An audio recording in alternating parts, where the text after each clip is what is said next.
di note ini, kamu silakan tulis nama, kemudian kamu tuliskan keyakinan kelas yang akan kita sepakati apa. Ya? Bisa? Bisa. Saya akan kembali.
Pembebasan materi calon guru penggerak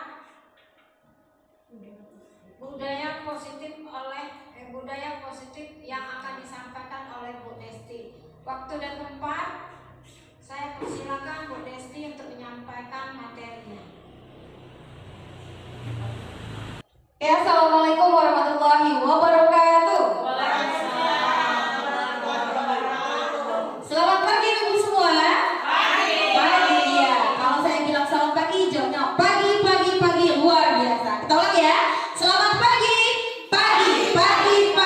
luar biasa. Iya, terima kasih ibu semua. Saya juga izinnya Bu Tuti ya. Alhamdulillah teman-teman semuanya puji syukur kehadirat Allah Subhanahu wa taala karena hari ini kita masih dipertemukan kembali dalam kegiatan pengimbasan mengenai budaya positif di sekolah. Alhamdulillah saya juga mendapat dukungan penuh dari kepala sekolah dan juga rekan-rekan guru. Kita akan bersama berkolaborasi dan saling mendukung untuk mewujudkan budaya positif di lingkungan sekolah SD Negeri 7 kita tercinta. Ya, sudah siap ibu-ibu? Siap. Nah, ini berikut ya. Jadi hari ini kita akan membahas mengenai budaya positif. Di budaya positif ini merupakan aksi nyata pada modul 1.4. Jadi sebagai gambaran bagi teman-teman semuanya yang ingin mengikuti program guru penggerak, kita akan melewati 3 modul dulu. Jadi di modul 1 itu ada anak-anaknya. Jadi di modul 1 itu ada sub modul 11, 12, 13 dan 14. Nah, alhamdulillah saya sudah berada pada akhir modul 1. Jadi di modul 1.4 ini mengenai budaya positif, kami calon guru penggerak diwajibkan melakukan pengimbasan kepada teman-teman rekan kerja di sekolah. Ya, jadi mohon nanti kerjasamanya supaya kita bisa mewujudkan budaya positif di sekolah. Berikut profil calon guru penggerak, saya rasa sudah kenal semua ya. Iya. Jadi mulai dari nama Destianawati, NIM-nya saya masih berada di SD Negeri 7 Palembang. Tanggal lahir saya alhamdulillah sudah memasuki usia dewasa muda ya. Jadi baru lebih 3 hari dari 35 tahun.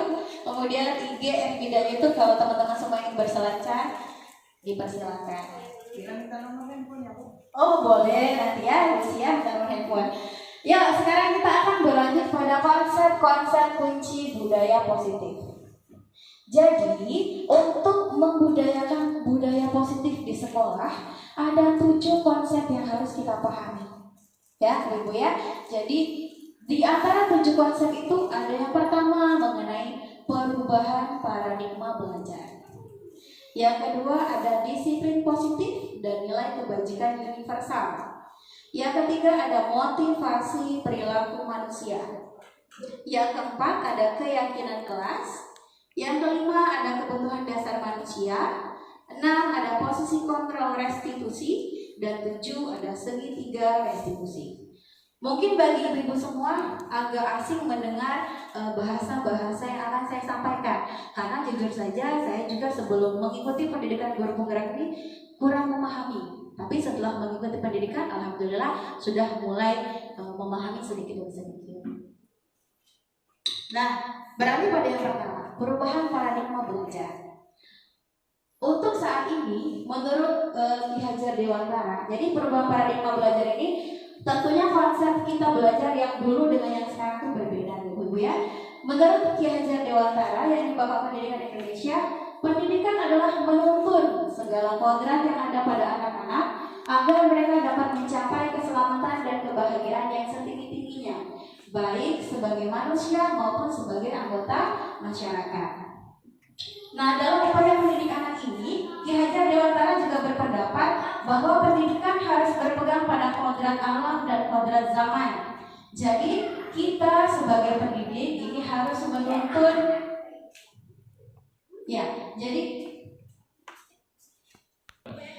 jadi teman-teman semua, dalam upaya mendidik anak atau peserta didik ini, Ki Hajar Dewantara berpendapat kita harus berpegang pada kodrat alam dan kodrat zaman ya. Apa sih kodrat alam? Kodrat alam itu adalah kekuatan atau potensi yang dimiliki oleh siswa secara alamiah. Kemudian kalau kodrat zaman itu menyesuaikan perkembangan zaman pada masa saat ini. Jadi kita sebagai pendidik mulai memahami. Jadi kita harus memahami bahwa setiap anak itu memiliki karakteristik yang berbeda, karakteristik yang unik.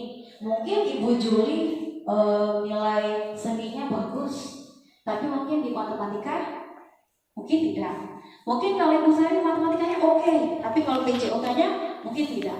Nah, sama juga halnya seperti itu. Saya juga demikian. Mungkin saya kalau misalkan berbicara mungkin bisa, tapi kalau menari mungkin saya tidak bisa. Artinya kita sudah harus bisa mengubah paradigma belajar, melihat karakteristik anak, menyesuaikan dengan kodrat alam dan kodrat zaman. Tentunya kalau kodrat zaman saat ini berbeda dengan dulu. Kalau zaman SD dulu kan mungkin zamannya datang, duduk, terus dengar. Kalau sekarang kita sudah harus mengubah paradigma untuk menjadikan sekolah menjadi lingkungan yang kondusif untuk belajar ya. Nah, next. Nah, perubahan paradigma menurut Ki Hajar Dewantara ini, kita ini tidak ubahnya seperti petani. Petani itu menanam padi. Jadi, dalam menanam padi itu bisa tidak petani menanam padi kemudian tumbuhnya menjadi jagung? Tentu tidak bisa ya. Artinya petani itu hanya bisa mengusahakan supaya padi ini bisa tumbuh dengan subur. Bagaimana caranya?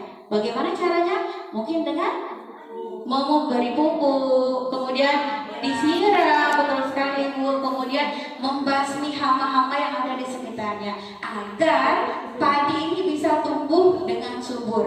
Nah, begitu juga dengan lingkungan sekolah. Jadi, sekolah itu diibaratkan sebagai tempat kita bercocok tanam. Sehingga guru kita harus mengusahakan sekolah menjadi lingkungan yang menyenangkan, menjaga dan melindungi murid dari hal-hal yang tidak baik, sehingga nantinya murid akan tumbuh karakter yang baik. Contoh, murid yang tadinya malas sekarang sudah rajin ke sekolah karena gurunya melakukan pendekatan emosional kepada bisa menciptakan lingkungan yang menyenangkan dulu untuk anak. Kalau lingkupnya sekolah, kita mulai dari lingkungan kelas dulu. Dimulai dari diri kita, kita akan menjadi pribadi yang menyenangkan bagi anak-anak. Bagaimana caranya? Itulah kita harus terus belajar berinovasi. Apa sih perkembangan pendidikan saat ini? Bagaimana cara belajar yang menyenangkan bagi anak? Oh, mungkin harus menggunakan media ajar, atau mungkin cara penyampaian kita yang harus kita perbaiki.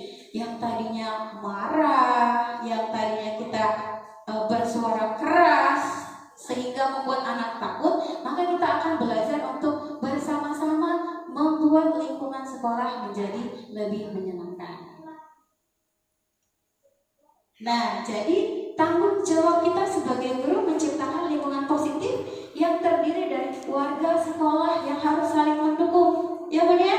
Jadi kita tidak bisa melakukan perubahan ini sendiri. Kita harus bersama-sama berkolaborasi untuk menumbuhkan kebiasaan-kebiasaan baik yang nantinya kalau kita pelihara kebiasaan baik ini akan menjadi karakter oleh murid dan nantinya pada akhirnya akan membentuk budaya positif di sekolah. Jadi budaya positif ini adalah kebiasaan-kebiasaan baik yang terus kita lakukan, yang pada akhirnya membentuk karakter anak, yang lama-kelamaan akan menjadi budaya positif. Contohnya apa? Misalkan disiplin. Ya.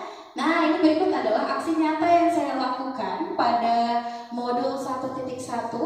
Ini awal mula saya melakukan perubahan di SD Negeri 7 Palembang.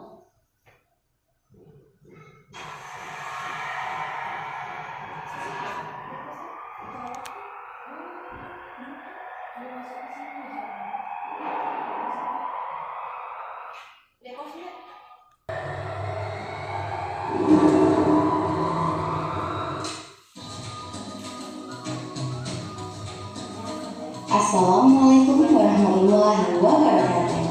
Salam guru penggerak Merdeka Belajar. Kali ini saya akan menyampaikan aksi nyata penerapan pemikiran Ki Hajar Dewantara di kelas dan di sekolah pada modul 1.1.A9. Bersama saya, Desti Anawati SPD, calon guru penggerak Angkatan 7 dari SD Negeri 7 Palembang, Provinsi Sumatera Selatan. Latar belakang pada aksi nyata modul 1.1 dibuat berdasarkan filosofi pemikiran Ki Hajar Dewantara. Menurut Ki Hajar Dewantara, pendidikan bertujuan untuk menuntun segala kodrat yang ada pada anak agar mereka dapat mencapai keselamatan dan kebahagiaan yang setinggi-tingginya. Dalam hal ini, guru memiliki peranan yang sangat penting dalam mendampingi dan mengarahkan perkembangan anak, memperlakukan anak dengan sebaik-baiknya sesuai dengan kodratnya, melayani dengan setulus hati dan menjadi teladan sesuai dengan semboyan Ki Hajar Dewantara, yaitu Ingarso Sunturudo, Imatio Mangunkarso, Tuguri Handayani. Di depan kita menjadi teladan, di tengah bisa memberikan semangat, dan di belakang kita memberikan dorongan. Adapun tujuan dari aksi nyata ini adalah menerapkan pemikiran Ki Hajar Dewantara baik di kelas maupun di sekolah dengan konsep 1. Merdeka Belajar, 2. Pendidikan menuntun, 3. Pendidikan budi pekerti. Bagaimana perasaan selama melaksanakan perubahan di kelas? Perasaan saya selama melaksanakan perubahan di kelas, saya merasa sangat gembira dan penuh semangat. Karena ternyata dengan menerapkan pemikiran Ki Hajar Dewantara, banyak hal yang bisa saya lakukan dalam mengelola pembelajaran di kelas. Melibatkan siswa secara aktif dalam aktivitas pembelajaran, siswa pun menjadi lebih bersemangat saat belajar. Ide atau gagasan yang timbul sepanjang proses perubahan. 1. Menciptakan pembelajaran yang aktif dan menyenangkan. 2. Melaksanakan pembelajaran yang berpusat pada siswa. 3. Pembelajaran yang menuntun siswa sesuai kodrat alam dan kodrat zaman. 4. Penanaman budi pekerti dengan pembentukan karakter profil pelajar Pancasila. Pembelajaran dan pengalaman dalam bentuk catatan praktik baik yang saya lakukan diantaranya adalah 1. Pembiasaan sholat zuhur berjamaah pada hari Senin dan Selasa. 2. Pembentukan karakter di pagi hari sebelum masuk ke kelas. 3. Pembiasaan 5S. Senyum, salam, sapa, sopan santun. 4. Pembiasaan berbaris sebelum masuk ke kelas. 5. Pembelajaran aktif dan menyenangkan. 6. Pembelajaran yang berpusat pada siswa. 7. Pembelajaran yang menuntun siswa sesuai kodrat alam dan kodrat zaman. 8. Pembiasaan meringkas kelas sebelum pulang sekolah. Adapun rangkaian pelaksanaan aksi nyata yang saya lakukan: 1. Perencanaan saya lakukan di tanggal 31 Oktober sampai 3 November 2022. 2. Penerapan saya lakukan di tanggal 5 sampai 10 November 2022. Dan refleksi saya lakukan pada tanggal 10 sampai 11 November 2022. Perencanaan aksi nyata: 1. Saya berkonsultasi dengan kepala sekolah mengenai perubahan yang akan saya lakukan. 2. Saya mempersiapkan bahan ajar dan melakukan konsultasi bersama guru senior.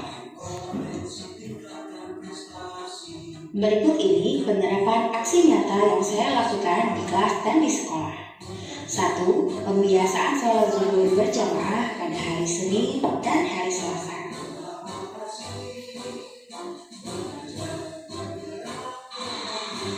2. Pembentukan karakter siswa di pagi hari. Biasanya setelah asmaul husna anak-anak langsung masuk ke dalam kelas. Namun sekarang saya mengajak anak-anak untuk membentuk karakter mereka di pagi hari sebelum masuk ke dalam kelas.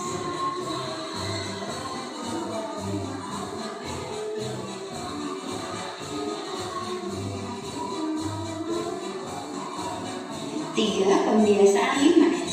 Senyum, salam, sapa, sopan dan santun terhadap guru dan teman-teman di sekitar sekolah. 4. Pembiasaan berbaris sebelum masuk ke dalam kelas. Biasanya dipimpin oleh ketua kelas yang akan memeriksa kerapian dan kebersihan buku setiap teman-temannya.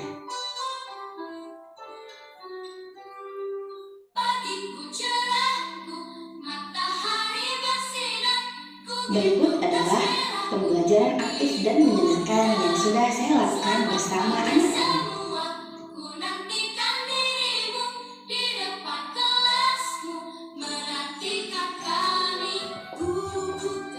Selanjutnya, anak-anak belajar dengan game puzzle. Anak-anak akan menyusun potongan puzzle, kemudian mereka akan menceritakan kembali mengenai ciri-ciri dan penggolongan hewan berdasarkan jenis makanannya dari gambar puzzle yang terbentuk.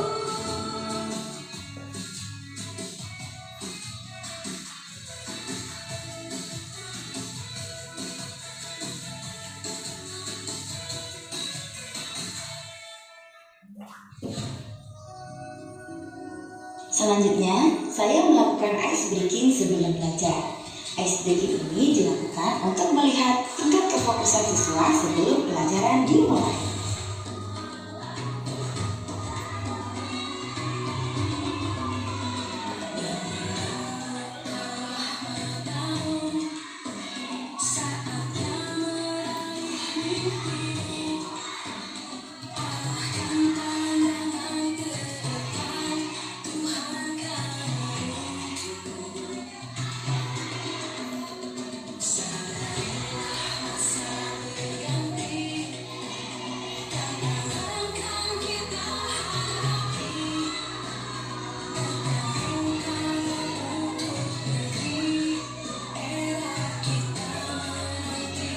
Selanjutnya, pembelajaran yang berpusat pada siswa.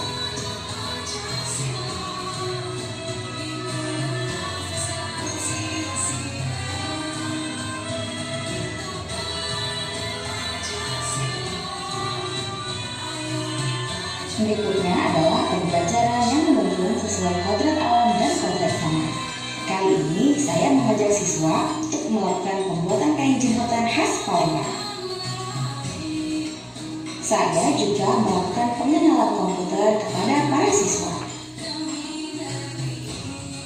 Berikutnya adalah kegiatan Breakfast kelas setelah pulang sekolah. Breakfast kelas ini merupakan kegiatan piknik bersama dan merupakan kebiasaan bergotong royong. 3. Refleksi. Dari hasil refleksi yang saya lakukan, ada hasilnya kan? 1. Meningkatkan keaktifan dan motivasi belajar siswa. 2. Mulai terbentuk karakter baik di sekolah. 3. Menumbuhkan nilai profil Pancasila yakni mandiri dan gotong royong. Adapun tindak lanjut yang harus saya lakukan adalah 1. Merancang pembelajaran yang lebih kreatif lagi. 2. Meningkatkan kolaborasi dengan rekan sejawat. Dan 3. Berbagi pengalaman dan rekan sejawat.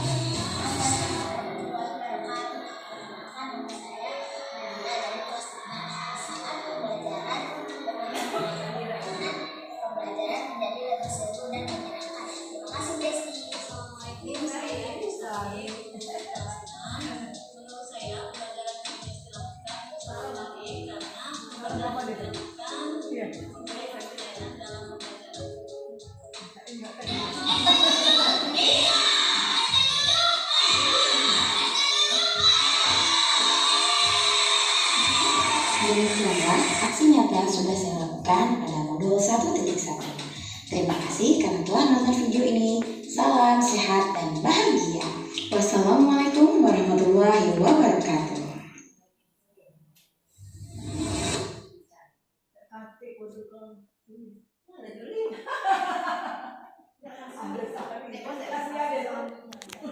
Oke, jadi tadi adalah contoh penerapan aksi nyata yang sudah saya lakukan. Jadi saya mengharapkan rekan-rekan semuanya untuk mulai sekarang sudah bisa menerapkannya di kelas. Jadi sedikit berbagi pengalaman teman-teman semua bahwa awalnya saya juga mungkin menjadi guru yang mungkin dikenal sangar, dikenal mungkin mudah marah. Tapi ketika kita mendekatkan diri dengan anak melalui pendekatan emosional, maka yang saya dapatkan adalah anak merindukan kita. Jadi saya mencoba kembali untuk memperbaiki diri dengan mendekatkan diri kepada anak, melakukan pembelajaran yang berpihak pada anak. Nah, di sini fungsi saya adalah melakukan pengimbasan kepada teman-teman semua. Kita akan bersama-sama melakukan budaya positif. Salah satunya tadi penerapan pembelajaran dengan berpihak pada murid. Nah, yang kedua kita akan melakukan games cobalah buka. Jadi ibu-ibu semuanya, saya akan minta untuk melakukan games berpasangan, berdua-berdua, jangan bertiga, jangan berempat, jadi berdua-berdua. Yang pertama boleh nanti mengepalkan tangannya, anggaplah di dalam tangannya ada sesuatu yang berharga. Kemudian teman yang satunya akan berusaha membuka kepala tangan, berusaha dengan sekuat tenaga, boleh dengan mengiming-imingi hadiah, boleh dengan memberikan awas ya kalau buka gitu ya, putus pertemanan kita misalnya kayak gitu ya.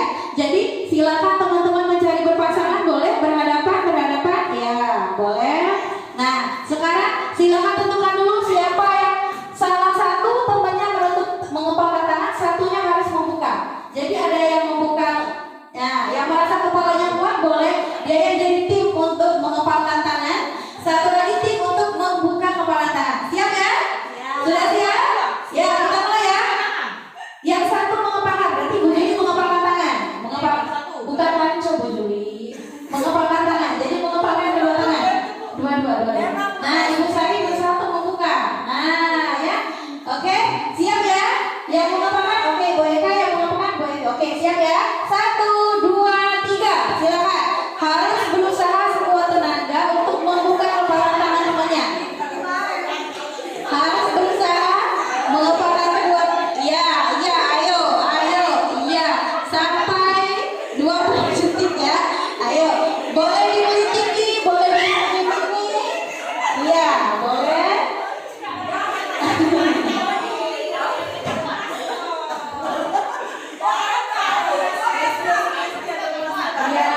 Ada yang sudah berhasil? Belum? Satu sudah berhasil. Oke, waktunya habis. Oke ya, teman-teman foto semua. Oke. Nah, dari games yang sudah ibu-ibu lakukan tadi, kontrol diri. Coba tadi, ada yang sudah terlepas. Coba Ibu Jeli, ibu saya mau tanya dulu, kenapa bisa terlepas genggaman tangannya? Dia menggelitik dan membicarakan nama suami saya. Kenapa Ibu Sari ingin sekali membuka kepala tangan Ibu Juli? Karena kalau kita berhasil nanti kita bisa. Oh, karena kita bisa. Oke, tepuk tangan buat Ibu Juli, Ibu Sari. Sekarang untuk tim yang belum berhasil, nah saya tanya sama Ibu Eka dulu, kenapa tadi tidak mau membuka kepala tangannya buat Ibu Erna? Bu Enda ada lucu, Bu Enda. Nah, berarti dengan ketegangan dan kekerasan ya. Coba Bu Erna, usaha apa yang sudah dilakukan untuk membuka kepala tangan Ibu Eka? Karena saya susah membukanya, Bu. Dan saya tidak tahu caranya. Dia bingung. Oke. Saya terlalu kuat. Oke, ya, terima kasih. Bagaimana dengan Ibu Epi? Kenapa tadi tidak mau membuka kepala tangannya? Sudah dibuka Bu Desti. Oh, sudah Karena dibuka. sudah mau digitik terus diancam. Nanti berisi ancaman. Oke. Kalau Ibu Jihan, apa usaha yang sudah dilakukan ya supaya teman-teman membuka tangan? Digitik. Sudah berhasil dibuka. Sudah berhasil dibuka. Baru satu apa dua? Dua-duanya. Oh, sudah berarti benar-benar. Oke. Ya. Jadi dari permainan tadi, coba kita refleksi ya. Dari permainan game cobalah buka. Siapa yang bisa mengontrol diri kita sendiri? Apakah orang lain bisa mengontrol diri kita? Apakah kita sendiri yang mengontrol diri kita sendiri? Nah, jadi kesimpulannya dari game ini adalah ada yang masih mempertahankan seperti Ibu Eka tadi mempertahankan karena dia merasa ada sesuatu yang berharga yang tidak boleh direbut oleh orang lain. Jadi yang mempunyai kontrol diri kita adalah diri kita sendiri. Kita tidak bisa mengontrol orang lain. Harus buka. Tadi kan ada kata Bu Evi, saya buka karena Jihan mengancam. Artinya di situ ketika kita bisa mengontrol diri, kadang-kadang di lingkungan kita menjadi disiplin karena ada faktor dari luar. Kita lihat di sini. Nah, kadang-kadang Bu, kita melakukan sesuatu karena adanya dorongan dari lingkungan. Seperti kata Bu Juli tadi, saya buka tangan saya karena dia menggelitik dan menyebutkan nama suami saya. Mau tidak mau terbuka. Ya, sama seperti Bu Evi tadi, dia mengancam. Artinya kita merasa daripada terus-terusan dikempel kayak ini, sudahlah buka weh. Artinya kita kadang-kadang melakukan sesuatu karena dorongan dari lingkungan atau karena kita merasa sakit atau tidak nyaman. Ya, jadi dalam melakukan sesuatu kadang-kadang juga kita ingin melakukan sesuatu yang kita dapatkan. Contohnya Bu Erna, walaupun belum dibuka sama Bu Eka tadi tetap berusaha karena dia ingin memenangkan, ingin mendapatkan sesuatu, membuka kepala tangan temannya. Ya, jadi bisa dipahami konsep di sini. Nah, sama juga dengan disiplin. Kontrol berkaitan dengan disiplin. Kalau kita mengenal makna disiplin, menurut Ibu Eka disiplin itu apa sih? Kalau dengar disiplin, yang terbersih adalah kata disiplin itu kaitannya tentang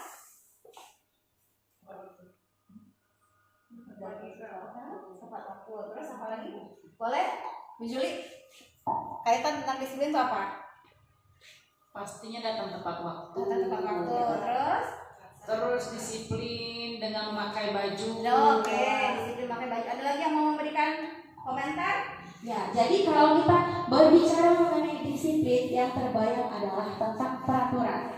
Ya, kemudian ketaatan kita baik dalam disiplin waktu, tepat waktu, disiplin berpakaian, dan terkadang kita itu merasa disiplin itu berkaitan erat dengan hukuman, ketidaknyamanan. Kalau aku tidak datang tepat waktu, bebenan aku marah. Kalau aku datang terlambat, gaji aku dipotong. Artinya terkadang kita melakukan disiplin karena terpaksa.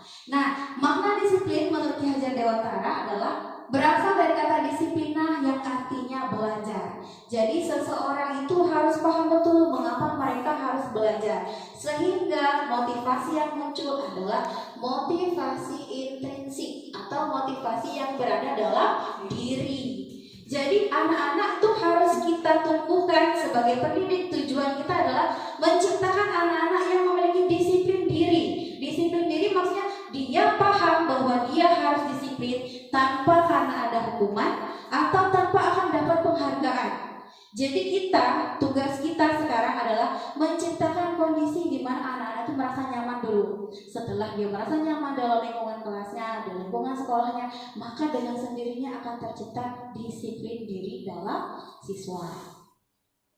Nah, dia menurut Diane Gosson dalam bukunya Restructuring School Discipline menyatakan ada 3 motivasi perilaku manusia. Yang pertama, menghindari ketidaknyamanan atau hukuman. Seperti yang saya tadi sudah sampaikan. Kalau kita datang tepat waktu, dilihat kepala sekolah, kita tidak datang tepat waktu, akhirnya kita datang tepat waktu. Artinya kita sudah memiliki motivasi eksternal, motivasi dari luar, bukan dari dalam diri. Yang kedua, ingin mendapatkan imbalan atau penghargaan dari orang lain. Saya datang tepat waktu, biar orang lihat tuh kalau saya tuh datangnya pagi hari, biar orang tuh lihat kalau saya tuh dapat penghargaan karena guru terbaik datangnya. Dan itu juga termasuk motivasi eksternal. Jadi ada harapan kita dari luar. Nah, yang ketiga, untuk menjadi orang yang mereka inginkan dan menghargai diri sendiri. Inilah yang kita dapatkan dari motivasi intrinsik. Jadi kita paham kita harus disiplin karena kita menghargai diri kita sendiri, tanpa takut dengan atasan atau tanpa kita ingin mendapatkan penghargaan dari orang lain. Bisa dipahami Bu ya? Nah, selanjutnya tujuan dari disiplin positif. Jadi disiplin diri tadi merupakan disiplin positif yang akan kita kembangkan pada anak-anak. Dengan cara apa? Tujuannya menanamkan motivasi pada murid untuk menjadi orang yang mereka inginkan dan menghargai dirinya sendiri dengan nilai-nilai yang mereka percaya. Contohnya tadi, tepat waktu, disiplin berseragam. Kalau mereka sudah punya disiplin positif dalam diri, mereka akan mempunyai motivasi intrinsik untuk jangka panjang. Jadi lepas dari SD 7 pun, masuk ke SMP, masuk ke SMA, sampai dia dewasa pun, motivasi ini akan ada dalam diri mereka. Kalau mereka hanya sebatas hukuman, itu namanya motivasi jangka pendek. Jadi hanya sebatas, sama Bu Erna aja nurutnya. Begitu naik ke kelas 5, misalkan sama Desi, nggak nurut lagi. Karena dia motivasinya jangka pendek, hanya berlaku untuk waktu yang sebentar. Sekarang coba masing-masing kita merefleksi diri. Sebagai seorang guru, saat kita hadir mengajar kelas tepat waktu, motivasi apa yang mendasari tindakan kita? Apakah kita datang tepat waktu karena tidak ingin ditegur oleh atasan dan kemudian mendapat surat peringatan? Atau kita ingin mendapatkan pujian dari atasan dan mendapat penghargaan sebagai guru berprestasi? Ataukah kita ingin mendapat imbalan dari penghargaan orang lain? Atau kita ingin menghargai waktu, menghargai diri sendiri, dan melakukan tindakan yang mungkin bisa dihargai oleh murid-murid kita. Nah, lanjut ya. Sekarang apabila kita sudah melakukan disiplin dan kita melakukan pelanggaran, tentunya ada sesuatu yang harus terjadi. Yang kita tahu, yang saya pribadi tahu, bahwa hukuman dan konsekuensi itu sama. Ternyata pada saat kita belajar di pendidikan guru penggerak ini, ada 3 konsep. Jadi setelah kita belajar ini, saya baru memahami bahwa ada 3 konsep yang kita dapatkan setelah kita seandainya melakukan pelanggaran. Yang pertama ada hukuman, yang kedua konsekuensi, dan yang ketiga ada restitusi. Ya, kalau hukuman konsepnya adalah tidak terencana atau tiba-tiba. Jadi misalkan anak terlambat, kamu terlambat terus, kan? Kalau kamu terlambat, sekarang kamu ambil sampah di lapangan selama setengah jam, bawa sama masuk kelas. Artinya hukuman itu secara tiba-tiba dan secara spontan, secara instan, betul mereka. Dan hukuman yang diberikan ini bisa fisik, bisa psikis, dan murid merasa disakiti. Jadi murid tuh perasaannya tuh merasa kok begini banget ya, diperlakukan guru kok begini banget, gitu ya, kurang lebihnya. Fisik tuh maksudnya bisa dengan pukulan, bisa dengan pokoknya bersentuhan fisik lah ya. Kalau konsekuensi perbedaannya adalah dia tetap dapat hukuman, tapi sudah terencana dan disepakati. Jadi kita di dalam kelas sudah menyepakati, kita pastinya sudah ada kesepakatan kelas ya di dalam kelas. Jika tidak mengerjakan PR selama 3 kali, maka nanti hukumannya adalah membuat PR sebanyak 10 kali. Dan itu sudah disepakati bersama. Dan biasanya berdasarkan ukuran, misalkan setelah 1 kali, 2 kali, atau 3 kali dilakukan kesalahan yang sama, maka kita berikan konsekuensi. Yang ketiga, nah ini akan kita pelajari. Ini yang akan kita coba budayakan di sekolah kita.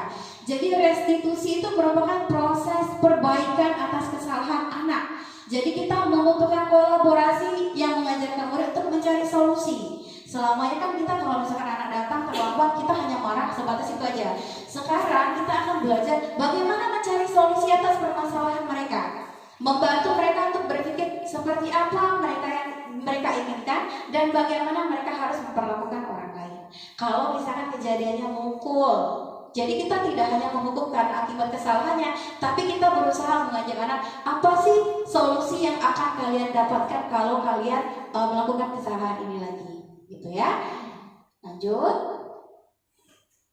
Nah, untuk melakukan restitusi tadi, kita akan melakukan keyakinan kelas. Kalau tadi sudah membahas kesepakatan kelas, sekarang keyakinan kelas. Apa sih keyakinan kelas? Keyakinan kelas ini kurang lebihnya sama dengan kesepakatan kelas, hanya perbedaannya adalah dia bisa membentuk disiplin positif. Kenapa? Karena keyakinan kelas bersifat abstrak dari peraturan. Jadi kita harus menanamkan konsep keyakinan dalam diri anak. Contoh tadi, tepat waktu. Jadi kita harus mengatakan bahwasanya senantiasa datang tepat waktu. Keyakinan berupa pernyataan yang universal dan dibuat dalam bentuk positif. Jadi kata-katanya bukan jangan datang terlambat, tapi kita buat dalam bentuk positif. Senantiasa datang tepat waktu. Kemudian misalkan kesepakatan kelasnya piket kelas bersama, kita ganti dengan kalimatnya pembiasaan bergotong royong. Dengan melakukan hal seperti itu, anak paham bahwa oh kalau piket kelas itu nggak bisa sendiri, itu kan harus bergotong royong. Artinya sama-sama kita mulai, sama-sama kita selesaikan. Jadi tidak ada konsep anak boleh pulang duluan sementara temannya masih piket. Karena konsep bergotong royong sama-sama memulai, sama-sama mengakhiri, ya. Nah itu. Jadi kemarin juga saya sudah mencoba melakukan keyakinan kelas kepada anak. Nah, bagaimana caranya untuk melakukan keyakinan, membuat keyakinan kelas? Yang pertama, kita sebagai guru harus mengetahui orientasi pentingnya keyakinan kelas. Jadi, keyakinan kelas yang akan kita buat itu harus tahu dulu pentingnya apa. Kemudian kita akan melibatkan semua murid. Jadi kita tidak bisa mengambil keyakinan kelas sendiri. Jadi harus murid juga dilibatkan. Kemudian dibuat dalam bentuk kalimat positif, disesuaikan dengan kondisi sekolah agar mudah diterapkan. Dan apabila sudah, akan ditempel di tempat strategis di dalam kelas. Berikut contoh yang sudah saya lakukan.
Oke, dari tadi pemaparan yang sudah saya sampaikan, kemudian dari praktek baik yang sudah saya lakukan di kelas 5. Sampai di sini apakah ada ibu-ibu teman-teman semua yang ingin bertanya? Saya persilakan. Ya, boleh Bu Juli. Ya, boleh, silakan Bu Juli.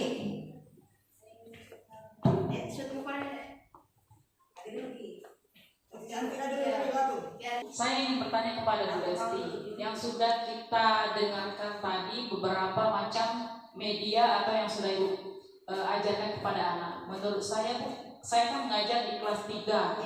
Saya sebenarnya sudah pernah membuat satu peraturan di sekolah, di kelas kami.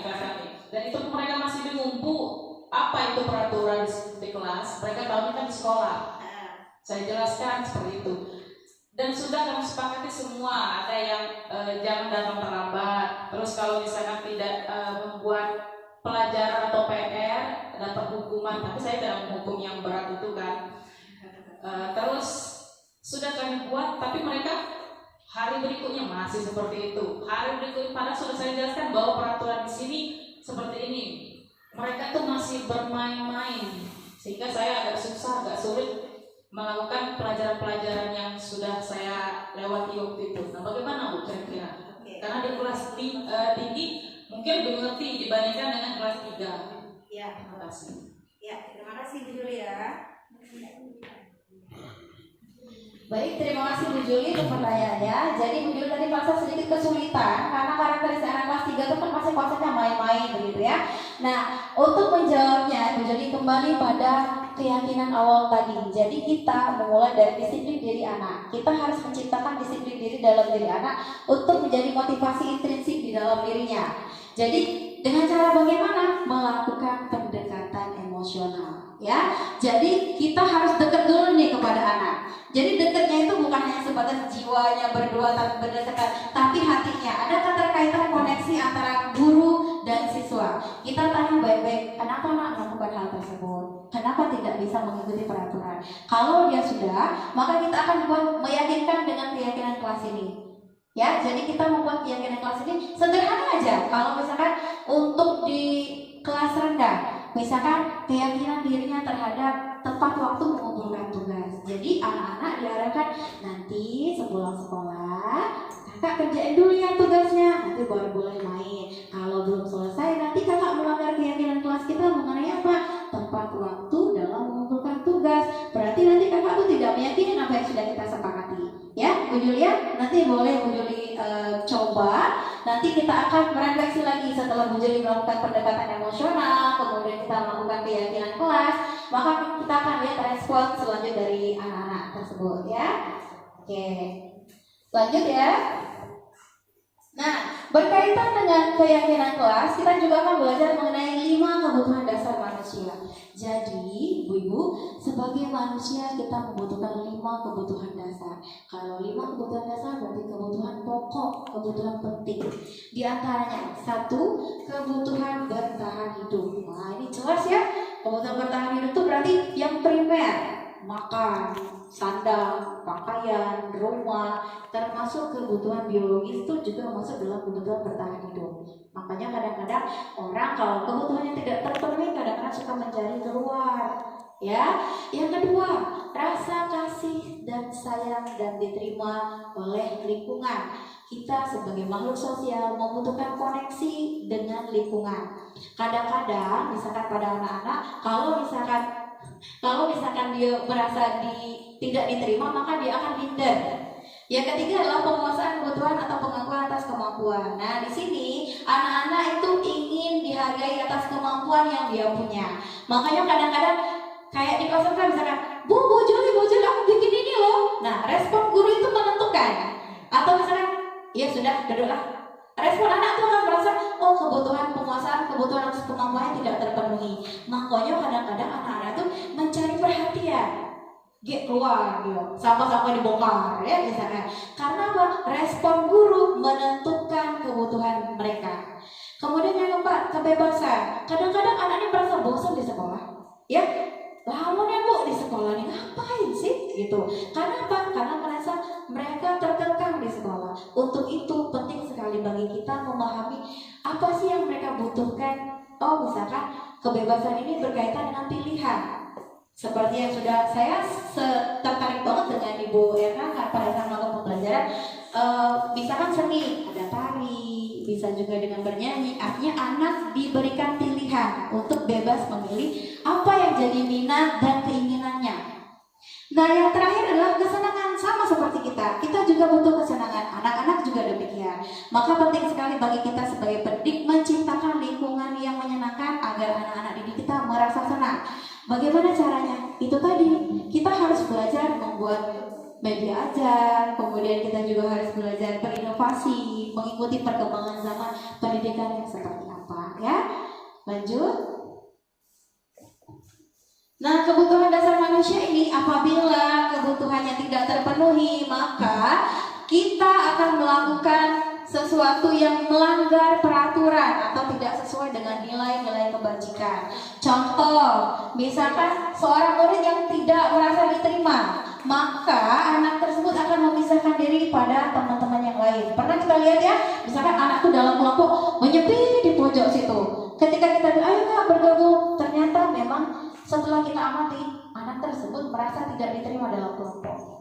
Jadi merasa dikucilkan dalam kelompok tersebut. Disitulah fungsi kita sebagai guru untuk datang dan membangun kepercayaan serta keintiman dengan anak ini agar dia tumbuh kembali rasa percaya diri dalam dirinya sehingga dia bisa bergabung dalam kelompok. Ya, kalau di Kosima juga ada. Tapi setelah saya menerapkan pendekatan emosional ini sudah mulai berkurang. Anak-anak sudah mulai bisa bergabung dengan teman-teman yang mungkin sebelumnya bukan termasuk geng mereka gitu ya kira-kira. Nah, sebagai guru juga kita memiliki 5 posisi kontrol dalam restitusi. 1, penghukum. 2, pembuat rasa bersalah. 3, kita sebagai teman. 4, sebagai pemantau. Dan yang 5, sebagai manajer. Sebagai penghukum, itu tadi kita menyampaikan dengan mata melotot, kemudian bahasa tubuh kita, jari menunjuk-nunjuk, nada suara tinggi. Jadi pada saat kita melakukan hal demikian, kita sedang mengontrol dalam posisi penghukum.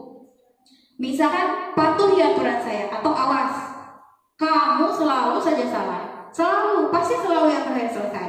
Ketika kita sudah melakukan hal demikian, maka hasil yang kita dapatkan adalah anak bisa saja nurut pada saat itu, tapi percayalah dalam hatinya ada rasa marah yang tertahan dan lama-kelamaan akan menendam dan bisa jadi mereka bersifat agresif melawan dengan gurunya. Tanpa kita sadari, kita pasti pernah melakukan itu. Saya pun demikian. Kemudian yang kedua, ada pembuat rasa bersalah. Nah, dalam posisi ini, guru tuh akan bersuara lebih lembut. Pembuat rasa bersalah akan menggunakan keheningan membuat orang lain merasa tidak nyaman. Misalnya, nada suaranya memelas, kemudian bahasa tubuh kita merapat pada anak. Misalnya, ayolah nak, 3 jam loh ibu sudah ngajar. Masa sih nggak bisa-bisa? Kita tidak menunjukkan emosi yang berlebihan. Kita menggunakan nada yang memelas, halus, dan sedih. Tapi dampaknya justru murid akan merasa bersalah karena telah mengecewakan bapak ibu gurunya, orang tuanya, gitu ya. Dan mereka merasa gagal dalam membahagiakan orang tuanya. Hal demikian juga kadang kita lakukan pada anak kita sendiri. Nah, kadang-kadang kita juga melakukan pembuat rasa bersalah ini. Lanjut, kita sebagai teman. Nah, pada posisi ini kita tidak menyakiti murid, namun kita berupaya mengontrol murid secara persuasi. Nada suara ramah, akrab, dan bercanda. Bahasa tubuh kita merapat, mata dan senyum jenaka. Jadi kita bersifat sebagai teman. Hasilnya adalah murid merasa senang dan akrab dengan guru ini. Ini masuk dampak positif. Hanya saja kalau kita lakukan konsep begini terus-terusan, anak tersebut akan bergantung hanya pada kita. Jadi ketika dia naik kelas atau dia bertemu dengan guru yang lain, dia membandingkan, kok ini tidak sama dengan guru saya yang lama. Karena kita menempatkan posisi kita sebagai teman. Dan kita juga anak jadi tergantung dengan kita. Tenang aja, kan Bu Desi juga gak marah. Tenang aja, Bu Jihan juga gak marah kok, gitu ya. Jadi kalau kita menempatkan ini, kita anak-anak juga bisa menurut dalam jangka pendek. Nah, yang keempat adalah pemantau. Guru pada posisinya mengawasi. Jadi kita bertanggung jawab atas perilaku yang kita awasi. Posisi pemantau berdasarkan peraturan dan konsekuensi. Ini tidak akan menyakiti murid, namun tetap mengontrol murid melalui persuasif, ya. Nada suara datar, bahasa tubuh yang formal gitu. Jadi misalkan kamu terlambat, jam berapa masuknya? Jam 7. Sudah tepat. Nah, jadi tanpa marah tapi kita juga membuat anak tidak nyaman. Jadi murid harus melakukan konsekuensi yang sudah kita sepakati, ya, karena melanggar suatu peraturan. Guru tidak menunjukkan emosi berlebih atau marah sehingga murid juga merasa lebih nyaman, tapi dia tahu apa yang kesalahannya. Nah, di antara 5 posisi kontrol, tentunya yang manajer merupakan posisi kontrol yang terbaik. Guru berbuat sesuatu bersama murid. Nah, ini akan kita budayakan nanti di sekolah. Kemudian mempersilahkan murid mempertanggungjawabkan perilakunya. Kemudian kita mendukung murid menemukan solusi atas permasalahannya sendiri. Kemudian guru mempunyai nada suara tulus, bahasa tubuh tidak kaku dan mendekat ke murid. Jadi manajer ini rangkuman dari teman, dari pemantau untuk bisa memperbaiki kesalahan yang anak-anak lakukan. Jadi kita bisa melakukan pertanyaan, apa yang kita yakini? Balik lagi ke keyakinan kelas yang sudah kita sepakati. Misalkan si anak tidak menggunakan seragam yang sesuai hari. Jadi kakak tahu kan kalau hari ini pakai seragam merah putih misalkan, tapi kakak gak pakai, berarti kakak melanggar keyakinan kelas kita yang mana? Oh, disiplin dalam berpakaian. Nah, apa yang harus kakak lakukan? Oh, saya harus menyiapkan baju lebih awal misalkan, atau saya sudah harus menyiapkan baju sehari sebelumnya. Kemudian nanti kalau kakak melakukan hal itu, apa yang kakak akan jadi orang seperti apa? Oh, saya akan dulu jadi orang yang bertanggung jawab misalkan, ya. Nah, jadi ini segitiga restitusi ini menciptakan kondisi bagi murid untuk memperbaiki kesalahan. Jadi kita fokus bukan pada kesalahan, tapi berfokus pada memperbaiki kesalahan mereka, sehingga mereka bisa kembali pada kelompok dengan karakter yang lebih kuat, ya. Nah, di sini dalam melakukan segitiga restitusi yang pertama adalah menstabilkan identitas. Jadi dengan anak memenuhi salah itu dia sudah merasa bahwa dia gagal. Maka kita sebagai guru harus menstabilkan identitasnya yang tadi dia merasa gagal menjadi positif terhadap dirinya. Yang kedua adalah validasi tindakan yang salah, bahwa semua perilaku itu memiliki alasan. Kenapa terlambat? Pasti ada alasannya. Kenapa salah pakai seragam? Pasti ada alasannya. Yang ketiga, menanyakan keyakinan bahwa setiap orang memiliki motivasi internal. Nah, ini ya, kalau segitiga restitusi menstabilkan identitas itu misalkan datang terlambat, nggak apa-apa. Berbuat salah itu tidak apa-apa. Tidak ada manusia yang sempurna. Ibu Desi juga pernah terlambat kok, gitu. Artinya kita tidak langsung menjudge anak bahwa kamu terlambat ya, karena kita semua pernah melakukan kesalahan. Validasi tindakan yang salah, misalkan, padahal ya dengan kamu datang terlambat, harusnya kamu bisa nggak sekolah ya, tapi tidak, kamu tetap pergi sekolah walaupun kamu terlambat. Kita memvalidasi tindakan yang salah. Pasti kamu punya alasan kenapa bisa terlambat nak, gitu, dengan bahasa yang santun. Kemudian menanyakan keyakinan, apa yang kita percaya sebagai keyakinan kelas kita. Misalkan datang tepat waktu, artinya kita sudah melanggar. Apa yang harus kita lakukan? Nah, jadi segitiga restitusi ini berawal dari menstabilkan identitas. Jadi kadang-kadang anak melakukan kesalahan itu dia tuh sudah takut duluan. Pernah ya kita lihat misalkan anak tuh sudah takut duluan, sudah tahu kesalahannya apa, ditambah dengan guru menempatkan ini sebagai posisi kontrol penghukum. Jadi ada rasa takut dalam diri sang anak. Nah, mudah-mudahan dengan kita belajar segitiga restitusi ini bisa memperbaiki cara kita untuk memperbaiki kesalahan yang anak perbuat. Nih, contohnya. Ruslan, salah satu murid di kelas 5, tidak memakai seragam muslim sesuai jadwal harian sekolah pada hari Rabu. Ia jadi terlihat lebih pendiam. Ternyata ia malu dengan teman-temannya karena salah memakai seragam di hari itu. Berikut contoh restitusi yang saya lakukan. Selamat pagi Acel. Nah, Ibu perhatikan seperti hari ini Acel tidak memakai seragam seperti teman-temannya ya. Nah, harusnya hari ini Acel memakai seragam apa nak? Seragam muslim, betul. Kenapa hari ini Acel tidak memakai seragam muslim? Karena harusnya foto. Oh ya udah, tidak apa-apa. Karena itu juga Acel yang melakukan hari seperti ini. Tapi Acel melakukan hari ini karena ada alasannya ya.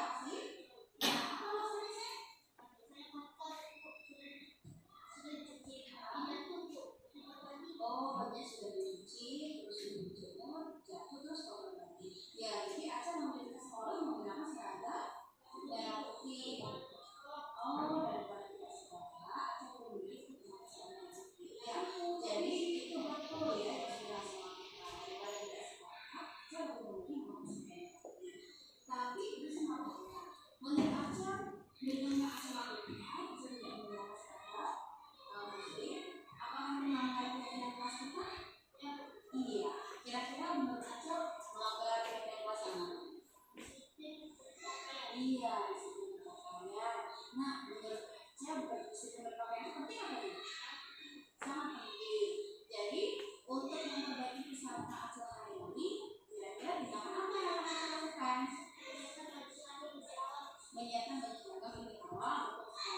Nanti setelah saya perbaiki, kira-kira saya akan menjadi orang yang seperti apa?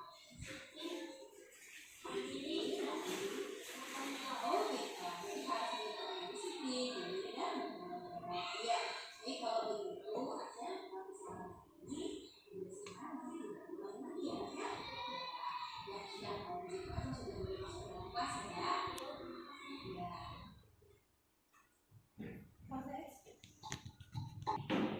Nah, tadi contoh yang pertama adalah Rosel yang tidak memakai seragam. Jadi dia melanggar keyakinan kelas 5 yakni disiplin dalam berpakaian. Nah, contoh yang kedua adalah di sini Liza, salah satu murid di kelas 5 SMP 7 Palembang, terlihat sedang sibuk mengerjakan sesuatu di saat teman-temannya sedang beristirahat. Setelah dihampiri Bu Desti, ternyata Liza sedang mengerjakan PR di sekolah.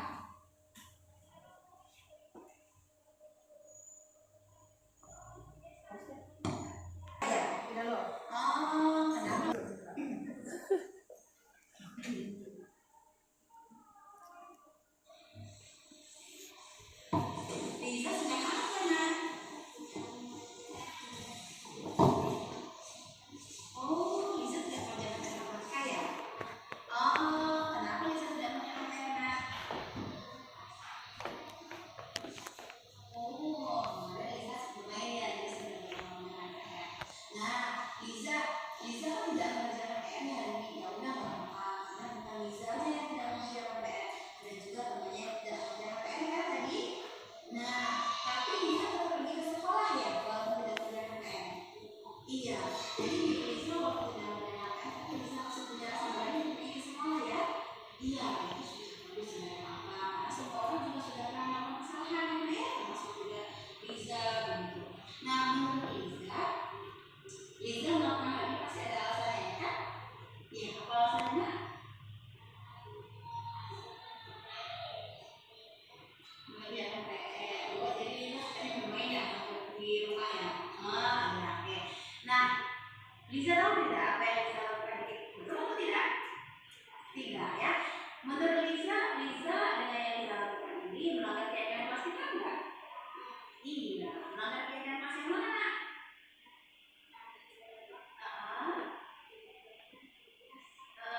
Tanggung jawab dalam mengerjakan tugas. Nah, betul. Menurut Liza nih, tanggung jawab mengerjakan tugas itu penting atau tidak? Penting sekali ya. Nah, berarti nanti Liza harus memperbaiki nih, ya kesalahannya. Kira-kira menurut Liza tindakan apa yang harus dilakukan ke depannya? Tanggung jawab. Jadi sepulang sekolah Liza seharusnya langsung langsung mengerjakan tugas. Setelah itu baru boleh bermain gitu. Nah, setelah Liza memperbaiki kesalahan ini, menurut Liza nanti Liza langsung menjadi anak yang seperti apa?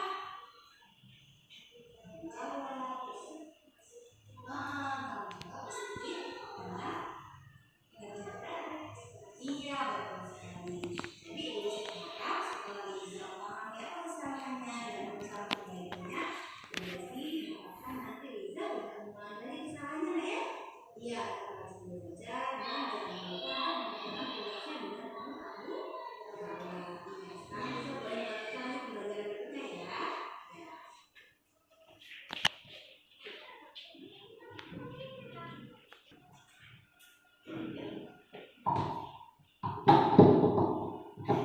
Itulah tadi jadi pemaparan saya mengenai budaya positif di sekolah. Demikianlah, mudah-mudahan nanti bisa membuka wawasan bagi teman-teman yang baru untuk bisa menggerakkan bersama. Jadi saya ingin menggerakkan teman-teman semuanya untuk melakukan perubahan bersama karena budaya positif ini akan berpihak pada siswa. Dari pemaparan saya tadi mungkin apakah ada teman-teman yang ingin menanggapi atau ingin bertanya? Saya persilakan.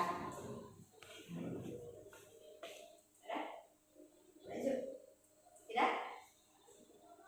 Oke, ya, coba saya ingin meminta pendapat teman-teman deh dari pemaparan yang saya sampaikan tadi. Kira-kira adakah dalam hatinya sudah memiliki rasa, oh kayaknya bagus nih, boleh saya ikuti nanti, saya ingin mencoba. Adakah begitu? Ke Ibu Era dulu. Refleksi ya. Ya, terima kasih Bu Desti. Terima kasih juga atas paparannya. Dari paparan yang Bu Desti jelaskan tadi, sudah cukup memberikan kami sebagian dari masukan ya, ada yang bisa kami terapkan juga kepada anak-anak kami nantinya. Jadi dengan adanya pemaparan ini kami lebih paham mengenai menghadapi anak-anak tadi yang ternyata yang selama ini kita lakukan itu salah, masih ada yang salah. Dan dari paparan Ibu Desti ini kami lebih memahami lagi bahwa menghadapi anak itu tidak hanya dengan fisik yang marah, tapi kan bisa dengan yang lebih pendekatan lagi. Itu saja menurut saya. Oke, terima kasih. Tepuk salut dulu buat Ibu Erna. Tepuk salut. Salut, salut. Salut, salut. Salut. Dan selanjutnya saya mau minta pendapat dari Ibu Juli.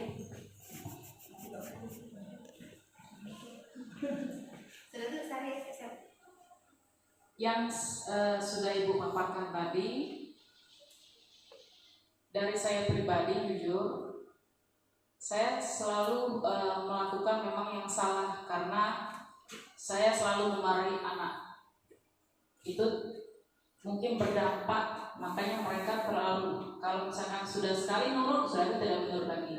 Jadi apa yang Ibu katakan dan Ibu paparkan tadi, oh seperti itu selama ini yang harusnya kita lakukan kepada anak. Dan saya baru tahu, sebenarnya saya pas kuliah dulu sudah tahu bahwa kita sebagai guru ini jangan terlalu siswa itu menjadikan teman untuk kita, karena memang tidak boleh kan dalam persekolahan itu.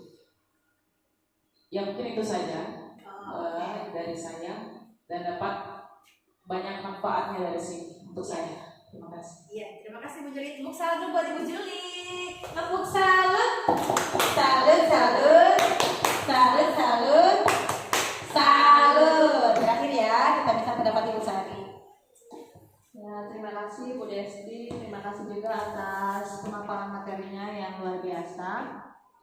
Dari pemaparan Bu Desti sudah banyak mendapatkan pencerahan. Ternyata guru itu banyak karakternya seperti itu. Jadi, tapi yang paling baik itu adalah sebagai manajer. Jadi mungkin kedepannya akan mencoba menerapkan bagaimana guru itu bisa menjadi manajer bagi siswa. Selanjutnya juga terkait aksi nyata yang telah Ibu Desti lakukan juga mungkin akan dicoba diterapkan di kelas kita, khususnya kelas kami sendiri. Semoga dengan apa yang sudah Bu Desti berhasil bisa juga berhasil di kelas kami nantinya. Semoga juga bisa membawa perubahan untuk SD Negeri 7 khususnya.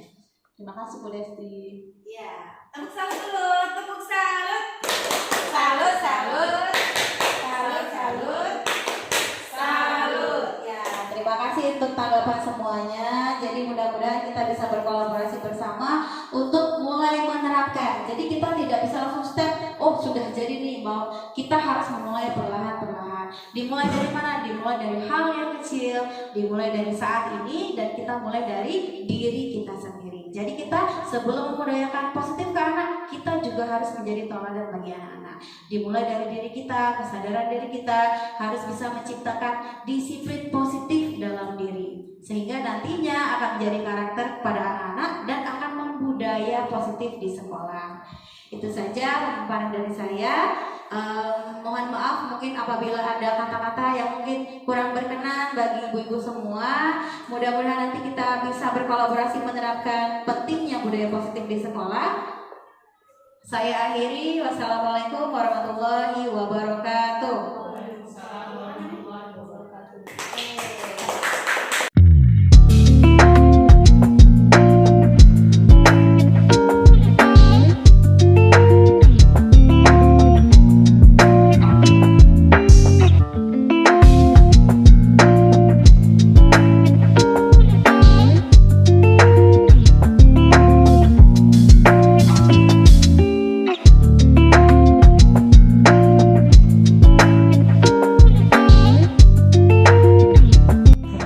Assalamualaikum warahmatullahi wabarakatuh.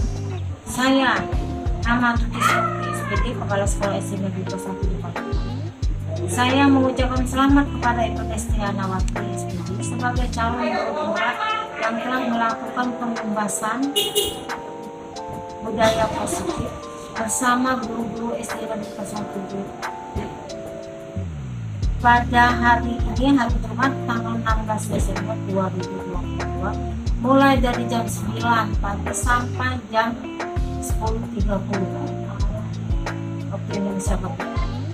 Saya harapkan Ibu Desti Anawati bisa mengajak rekan-rekannya, guru lainnya agar mengikuti dan melakukan perubahan untuk mewujudkan budaya positif.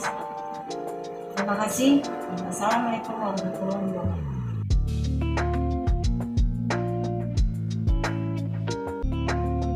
Assalamualaikum warahmatullahi wabarakatuh. Saya Ernawati, guru kelas 4 SD Negeri 7. Saya ingin menanggapi mengenai aksi nyata yang Ibu Desti lakukan di lingkungan sekolah. Menurut saya dari pemaparan yang Ibu Desti berikan tadi, bahwa memberikan hukuman kepada anak itu dapat memberikan dampak negatif, ya. Seharusnya kita sebagai guru bisa menempatkan diri kita sebagai manajer dan dapat melakukan pendekatan secara restitusi. Demikian tanggapan saya mengenai Bu Desti tadi, dan saya akhiri. Wassalamualaikum warahmatullahi wabarakatuh.